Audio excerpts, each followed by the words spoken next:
Essa graça e a verdade vieram por meio de Jesus Cristo. Graça e verdade. E verdade aí, no sentido em que João usa a expressão verdade, significa a realidade ou cumprimento da sombra do Velho Testamento. Normalmente, quando João usa a expressão verdade ou verdadeiro, ele está falando do cumprimento, da realidade que o Testamento prefigurava na sombra. Por exemplo, ele diz, eu sou a videira verdadeira. Quer dizer que no Velho Testamento nós tínhamos a videira que era a figura de Israel, mas ele é o cumprimento, a realidade final daquela sombra. Então, ele está cheio de graça. Tudo que no Velho Testamento era sombra, que na lei de Moisés era uma sombra, veio a ser a realidade plena, cumprimento pleno. Segundo, graça. Porque o que ele veio a revelar não é a lei. A lei fazia demanda sobre o homem, exigência sobre o homem. Colocava um peso de demanda e exigência que nenhum homem nesse mundo conseguiu jamais cumprir. Vocês ouviram o que ele falou? Os 10 mandamentos, a Bíblia colocou os 10 mandamentos, mas na verdade era para provar ao homem que ele não consegue cumprir os 10 mandamentos. E tem gente que se acha perfeita. Lógico, você não fala para ela se é perfeita, ela nunca fala, mas é hipocrisia, porque ela se acha, né? Quando a pessoa valoriza muito o nome que tem, o nome da família, os bens, a sociedade, né? Onde que elas vão, que são lugares assim, da socialite, né? Elas valorizam isso, né? Mas não valorizam Cristo. Então, a lei, Deus sabia que o homem não podia cumprir. Então, depois que vem Jesus Cristo, que é só com o novo nascimento, que a gente então entra num processo de purificação, de santificação, onde o Espírito Santo vai nos transformando, né? De glória em glória, né? De circunstância em circunstância, a imagem e semelhança de Cristo. Sem Espírito Santo, as pessoas não dão nenhuma glória para Deus. Porque é só com o Espírito Santo que a gente pode ouvir Deus. Então, no Pai Nosso, quando fala, faça a vontade do Pai, a hipocrisia do homem é fazer a pergunta, como? E aí ele vai ir atrás do novo nascimento. Porque é só com o novo nascimento que você pode fazer a vontade do Pai. Porque o novo nascimento é ter o Espírito Santo de Deus habitando seu coração. Para obter justiça, para obter o favor de Deus. Mas ele não trouxe lei, exigência, demanda. Ele trouxe a graça. Trouxe a graça. A vida que Deus dá aos homens de graça. Então, tudo isso está... É a vida espiritual. E quando nós estudamos, e essa é a glória que ele revelou. Então, quando nós estudamos os sinais, nós vamos ver todas essas coisas à medida que nós vamos olhando. Então, vamos ir para o primeiro sinal. O primeiro sinal aconteceu no capítulo 2, versículo 1. Nós temos 7 sinais. O sinal é como se nós, quando nós... A maneira que João fala dos milagres do Senhor é sinai, os chama de sinais. E como podemos entendermos os sinais de João? Vamos dizer, temos 7 sinais, num progredir, mas, na verdade, todos eles apontam para o sinal central do Evangelho, que é a morte e a ressurreição do Senhor Jesus Cristo. Esse é o sinal. Todos os outros apontam para ele e se realizam, na verdade, se cumprem, na verdade, nesse sinal central, que é a morte e a ressurreição do Senhor Jesus. A morte na cruz e a ressurreição são o sinal. Você nos lembra, o Senhor Jesus falando em outro evangelho, diz assim, a geração má e adúltera demanda um sinal. Lembra disso? Porque era comum, como vamos ver logo aqui no mesmo evangelho, que os judeus pedissem do Senhor sinais para acreditarem nele, para crer nele. Então, o sinal disso, a geração má e adúltera demanda um sinal dele. Mas nenhum sinal lhe será dado, a não ser o sinal do profeta Jonas. Qual que é o seu sinal? Porque assim como o profeta esteve 3 dias no ventre daquele peixe, debaixo d'água. Assim o Filho do Homem deverá ser morto e estará no ventre da terra, mas logo depois ressuscitará. O sinal da morte e a ressurreição.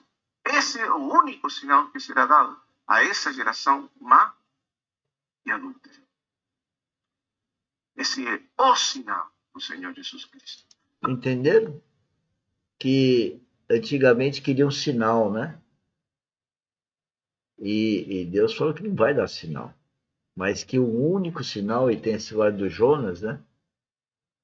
Que agora me ocorreu o que essa história quer dizer, né? Que é a morte física e a ressurreição num corpo glorificado. Então, o sinal, na verdade, é a conquista dos céus. Não tem nenhum sinal antes, é crer sem ver, sem ouvir. É crer por revelação, é coração. E quem tem um coração com a habitação do Espírito Santo, tem discernimento, e esse discernimento se desenvolve dia após dia. E quem tem discernimento não acusa ninguém, porque sabe da miserabilidade nossa. Como eu vou acusar o outro miserável se eu sou miserável maior? Então, cada um que agride, ataca o outro, é por miserabilidade. Então, a gente tem que ter misericórdia do outro que faz um mal qualquer, não a gente condená-lo, porque a gente também faz a mesma bobagem, com características diferentes. Então, eu toda hora eu lembro que acusação, rejeição, eu vejo uma rejeição muito grande das pessoas, aqueles que são os próprios pais.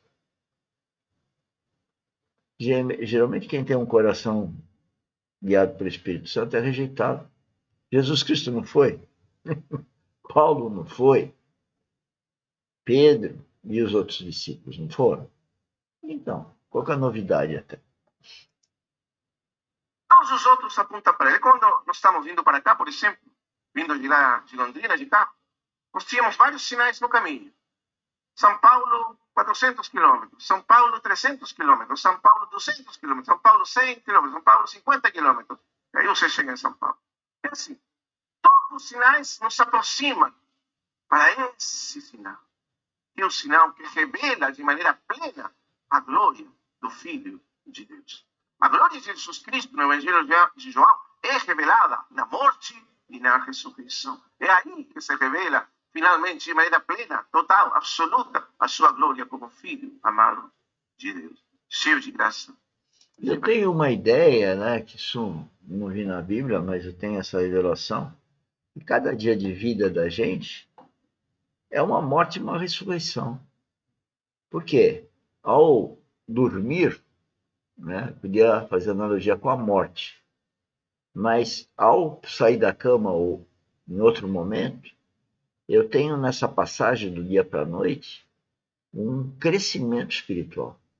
Então, morte e ressurreição. Quer dizer, morte, vou morrendo para os valores do mundo e vou nascendo na mente, caráter e conduta de Cristo.